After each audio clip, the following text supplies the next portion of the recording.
Hello everyone, আসসালামু আলাইকুম। আজকে আমি একটা নতুন টপিক নিয়ে আলোচনা করব। আমার বিষয়টি হলো জেনারেল এক্সেপশনের ভিতরে দুইটি ধারা নিয়ে আজকে আলোচনা করে দিব।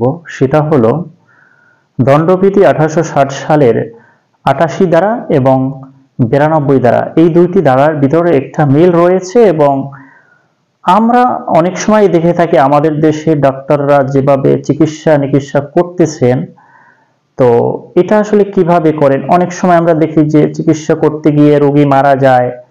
আসলে এই রোগী মারা গেলে আসলে দায়ভারটা কার? ডাক্তারের কি কোনো দায়ভার আছে কিনা, বা ডাক্তার কি সম্পূর্ণ ফ্রিভাবে চিকিৎসা করে কিনা, বা এটা আসলে যদি কোনো রোগী মারা যায় তাহলে কি ডাক্তারের কোনো শাস্তি হবে কিনা বা হয় কিনা, এটার আইনগত আসলে কতটুকু ভ্যালু রয়েছে বা আইনগত কি এখানে প্রতিকার আছে, সেই বিষয়টা নিয়ে আজকে আলোচনা করে দেব। তো সঙ্গেই থাকুন, যারা নতুন আছেন চ্যানেলটি সাবস্ক্রাইব করে ফেলুন। সাধারণত দণ্ডবিধির 88 ধারা অনুসারে বলেছে যে এটা শুধু ডাক্তারদের ক্ষেত্রেই বলেনি, এটা কিন্তু যে কোনো ব্যক্তি হতে পারে। বলছে কোনো ব্যক্তি যদি অন্য কোনো ব্যক্তির মঙ্গল অর্থে, মানে তাকে খুন করার বা তাকে তার ক্ষতি করার কোনো উদ্দেশ্য নেই বা তাকে মারার কোনো উদ্দেশ্য নেই, এরকম অবস্থা নিয়ে যদি কারো মঙ্গল অর্থে তার সদ্বিশ্বাস নিয়ে যদি মঙ্গলার্থে কারো পক্ষে কাজ করে, তাহলে সেটা আইনের চোখে অপরাধ বলে গণ্য হবে না। এটাই 88 ধারায় বলা হয়েছে।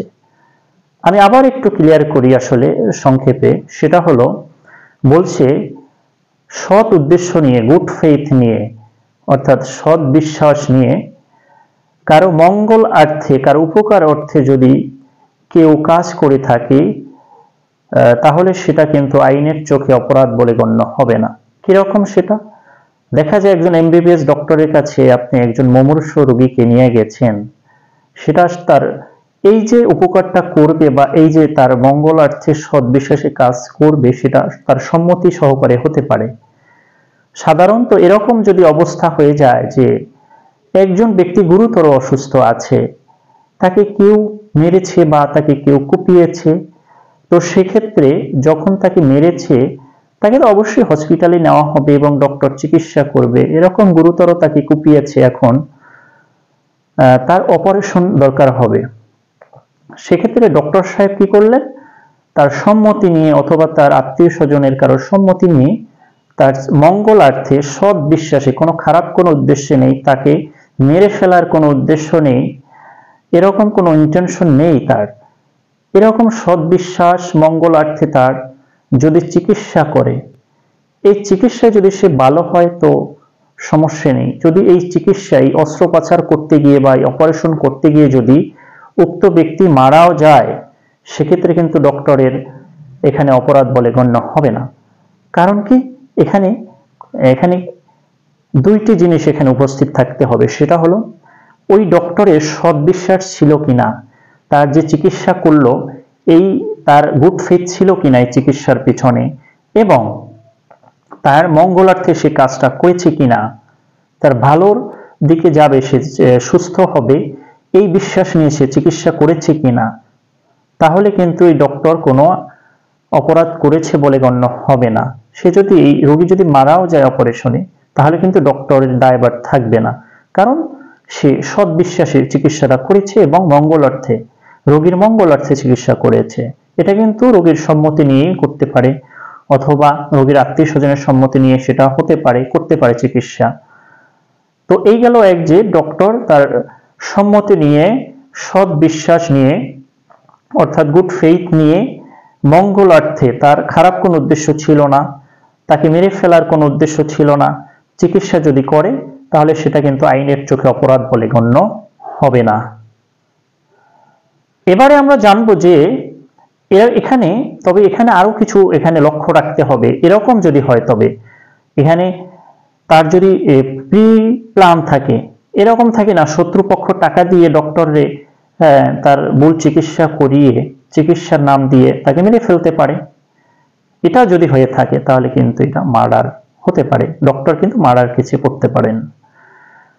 তো এই 88 ধারায় অথবা এই 88 ধারায় এখানে যেটা লক্ষ্য রাখতে হবে, সেটা হলো ডক্টরের সদ্বিশ্বাস ছিল কিনা, গুড ফেথ ছিল কিনা, সে মঙ্গলার্থে চিকিৎসা করেছে কিনা রোগীর, এবং তার কোনো খারাপ উদ্দেশ্য ছিল না, এটা প্রমাণ করতে হবে। এবারে আসেন দণ্ডবিধির 92 ধারায় কি বলেছে, একজন ডক্টর কিভাবে সে এই, অনেক সময় আমরা দেখে থাকি যে ডক্টরের বিরুদ্ধে মামলা হয়ে গেছে, এটা আসলে কেন হয় সে সম্পর্কে এখন জানবো। সাধারণত এই 92 ধারা, তার আগে একটু জানবো যে 92 ধারা আসলে কি বলা হয়েছে। এই 92 ধারায় দণ্ডবিধির বলা হয়েছে যে কোন রোগীর বা কোনো ব্যক্তির, এখানে হতে পারে যে কোনো ব্যক্তির সম্মতি ছাড়া তার মঙ্গলার্থে সরল বিশ্বাসে সৎ উদ্দেশ্য নিয়ে সে যদি কারো উপকার করে, উপকারার্থে কাজ করে, তাহলে সেটা আইনের চোখে অপরাধ বলে গণ্য হবে না। এবারে আসেন এটা আসলে ডাক্তারদের ক্ষেত্রে কিভাবে অ্যাপ্লাইটা হয়। এখন আপনি ধরুন একজন মুমূর্ষ রোগী হঠাৎ করে এরকম স্ট্রোক করে ফেলছে, বা যে কোনো ব্যক্তি সেটা হতে পারে যে স্ট্রোক করেছে, তিনি স্ট্রোক করেছে, এই স্ট্রোক করার ফলে তার এমন অবস্থা হয়েছে তার সম্মতি নেওয়ার মতো, তার সে কথা বলতে পারতেছে না, জবান বন্ধ হয়ে গেছে, বা সে কথা বলতে পারতেছে না, এতটাই অসুস্থ, এবং তার আত্মীয় স্বজনও নেই যে তাদের সম্মতি নিয়ে চিকিৎসা ডক্টর করবে। সেক্ষেত্রে এখানে যদি কোনো ডাক্তার বা এনি কাইন্ড অফ পার্সন, সে যদি কোনো ব্যক্তির মঙ্গলার্থে সৎ বিশ্বাসী, উপকার অর্থে সৎ বিশ্বাস নিয়ে সে যদি কোনো কাজ করে, সেটা যদি কোনো আইনের আওতায় পড়েও যায়, সেটা কিন্তু অপরাধ বলে গণ্য হবে না, সে কিন্তু ছাড় পাবে ডক্টর। সেক্ষেত্রে এরকম যদি কোনো রোগীর, মুমূর্ষু রোগীর চিকিৎসা করে, তার সম্মতি নেওয়ার মতো সময় নেই, সম্মতি নিলে অনেক সময় লেগে যাবে, বা সে কথা বলতে পারতেছে না, এই জন্য সে তার সম্মতি নিবে না, না নিয়ে চিকিৎসাটা করবে, কিন্তু তার সৎ বিশ্বাস ছিল, তার মঙ্গলার্থে কাজটা করেছে, সেক্ষেত্রে কিন্তু ডক্টরের এটা অপরাধ বলে গণ্য হবে না, সে কিন্তু ছাড় পাবে। তো সাধারণত আজকে জানলেন যে ডক্টররা যদি ভুল চিকিৎসা করে, বা অনেক সময় আমরা দেখে থাকি, সেটা যদি সৎ বিশ্বাসে হয়ে থাকে, তাহলে সেটা কিন্তু আইনের চোখে অপরাধ বলে গণ্য হবে না। তো আজকে এই বিষয়টা জানলেন, যদি ভালো লাগে ভিডিওটি শেয়ার করবেন, চ্যানেলটি সাবস্ক্রাইব করবেন। ধন্যবাদ সকলকে।